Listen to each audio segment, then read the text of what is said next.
اصل میں مسئلہ صرف یہ 74 کی اسمبلی کا نہیں ہے جس نے احمدیوں کو غیر مسلم، بلکہ اصل الفاظ ہیں کہ کوئی شخص جو محمد رسول اللہ صلی اللہ علیہ وسلم کی کامل اور غیر مشروط ختم نبوت پر ایمان نہیں رکھتا، جو خدا کے آخری نبی یا لفظ نبی کے کسی معنی یا تعریف کے مطابق حضرت محمد صلی اللہ علیہ وسلم کے بعد نبی ہونے کا دعویٰ کرے یا کسی ایسے مدعی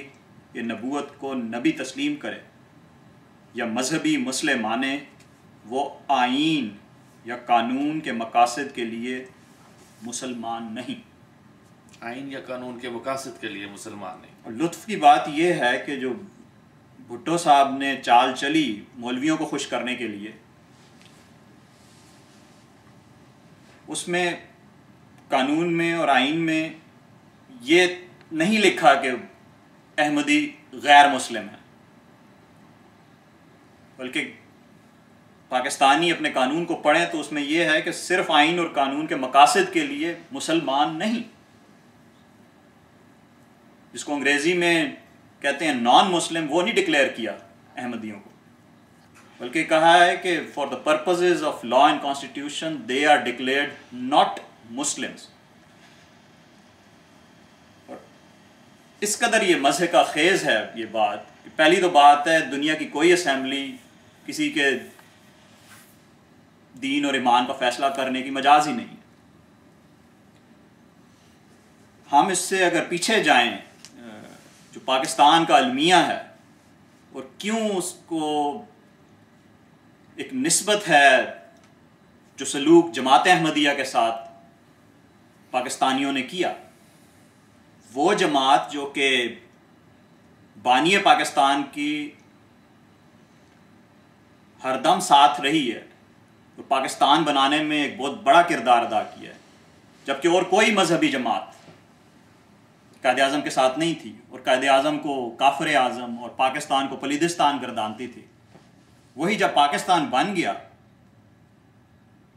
تو وہ احمدیوں کے مخالفت میں پیش نظر آئے۔ جو 1953 کے فسادات ہوئے ہیں پنجاب میں، وہ ساری اینٹی احمدیہ ایجیٹیشن ہی تھی،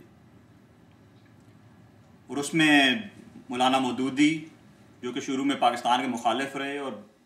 اب انہوں نے جب جہاد کا اور ختم نبوت کا مسئلہ اٹھایا اور فساد پھیلایا، تو جب انکوائری ہوئی منیر کمیشن رپورٹ جس کی بعد میں مرتب ہوئی،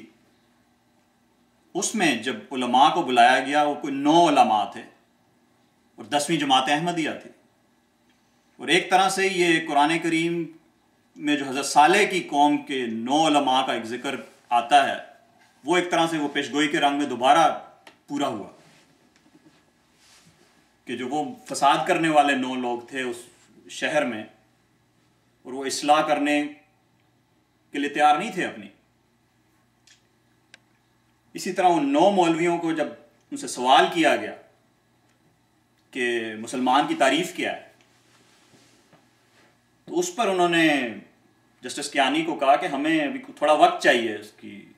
تعریف متعین کرنے کے لیے۔ انہوں نے کہا کہ میں آپ کو وقت نہیں دے سکتا کیونکہ آپ کو 1400 سال ملے اور آپ مسلمان کی تعریف متعین نہیں کر سکے، اس سے زیادہ وقت آپ کو نہیں دیا جا سکتا۔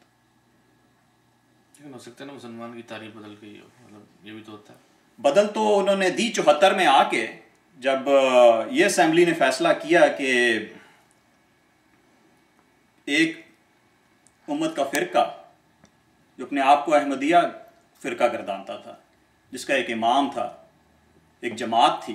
اس کو باقی سارے 72 فرقوں نے مل کے، جو جس میں قرآن کہتا ہے تحسبوا جمیعا وقلوبہم شتیٰ، کہ سارے اکٹھے ہو گئے جو کہ آپس میں جن کے دل پھٹے ہوئے تھے، ایک دوسرے کے خلاف کفر کے فتوے لگائے ہوئے تھے، انہوں نے ایک فرقے کو پکڑا اور اس کو دائرہ اسلام سے خارج کر دیا۔ اور یہ اس طرح کی منطق ہے کہ اس کے بعد جو قانون بنے ہیں، پھر اس کے بعد اب ضیاء کا قانون آپ لے آئیں کہ بھٹو نے تو یہ کیا کہ فرض کریں نواز شریف کے متعلق اسمبلی قانون پاس کر دیتی ہے کہ آئین اور قانون کے مقاصد کی خاطر نواز شریف آئندہ سے عورت ہے، تو جب 84 میں ضیاء کا زمانہ آیا، وہ جب اس نے یہ دیکھا کہ نواز شریف تو بحیثیت مرد ہی اپنے آپ کو پیش کر رہا ہے، تو اس کی اسمبلی اگر اور اس کی امینڈمنٹس اور اس کا قانون اس میں یہ ترمیم مزید کر دی جائے، نہیں اب نواز شریف کو کپڑے بھی عورت والے پہننے، نہیں، اس نے بچہ بھی پیدا کر کے دکھانا. صحیح. احمدیوں پہ اس طرح کے اس قدر مذہب کا خیز قانون لگائے گئے ہیں کہ اب آپ نماز بھی نہیں پڑھ سکتے، السلام علیکم بھی نہیں کہہ سکتے، اذانیں بھی نہیں دے سکتے، کیونکہ آپ لگتے مسلمان ہیں. بھٹو نے آپ کو ایک دفعہ غیر مسلم کہہ دیا ہے تو اب آپ ثابت بھی کرو کہ آپ غیر مسلم ہو. بسم اللہ کہو گے تو تم you are posing like a Muslim. تو یہ ساری مذہب کا خیزی اب جو اس کے بعد بیتی ہے پاکستان کے اوپر، وہ قانون جو کہ بڑی مقدس دستاویز سمجھی جاتی ہے، اس کی جس طرح دھجیاں اڑائی گئی ہیں انتظامیہ نے بھی، عدلیہ نے بھی اور مقننہ نے بھی. آج وہ وقت آ گیا کہ ہر کوئی اسی کو رو رہا ہے کہ یہ کس قسم کا مذاق ہو رہا ہے. ساری دنیا میں ہم تماشا بن گئے ہیں. ہر کوئی باہر سے بھی آوازیں کس رہا ہے. دوسرے ملک والے کہہ رہے ہیں کہ یہ انسانی حقوق پامال ہو گئے، اپنے ملک والے کہہ رہے ہیں لائرز کو رونا ہے. لیکن اس وقت یہ لائرز کہاں تھے جب احمدی یہی مقدمہ لے کے سپریم کورٹ میں جاتے تھے؟ تو وہاں کے ججز جو ہیں اس فیصلہ کرنے پہ قدرت ہی نہیں رکھتے تھے کہ نہیں، یہ ظلم ہوا ہے پاکستانیوں کے ساتھ اور یہ ان کے انسانی حقوق پامال ہوئے ہیں جو ضیاء نے 8ویں ترمیم میں ان کے حقوق سلب کیے ہیں. انہی عدالتوں نے یہ مقدمہ، یہ فیصلہ دیا ہوا ہے کہ اسلام کے جو شعار ہیں ان کے کاپی رائٹس وائلیشن ہے. یعنی وہ ان کی اسلام جو ان سے ہے اس کے اگر کوئی اور استعمال کر لے اسلام کا، کوئی السلام علیکم کوئی اور کہہ دے تو اسلام کی کاپی رائٹ وائلیشن ہوتا ہے. انہی عدالتوں نے دیا ہوا جن کے گریبان آج کل پکڑے جا رہے ہیں. یہی وکیل تھے کہ جو کھڑے ہو کے کہتے تھے کہ جب کوئی ہمیں السلام علیکم کہتا ہے تو اس سے اس کا دل دکھتا ہے، وہ ہمیں لعنت اللہ ہم پہ کہا کرے تو ہمارا دل نہیں دکھا کرے گا. یہ جتنے کردار اس وقت ڈرامے میں انوالو ہیں، چاہے وہ انتظامیہ ہیں، چاہے وہ عدالتیں ہیں، چاہے یہ وکیل ہیں، ان میں سے ہر ایک اپنی حیثیت اس دن کھو چکا تھا جس دن یہ جانتے بونتے ناانصافی کے نام پر احمدیت کے خلاف کھڑا ہوا اور اپنی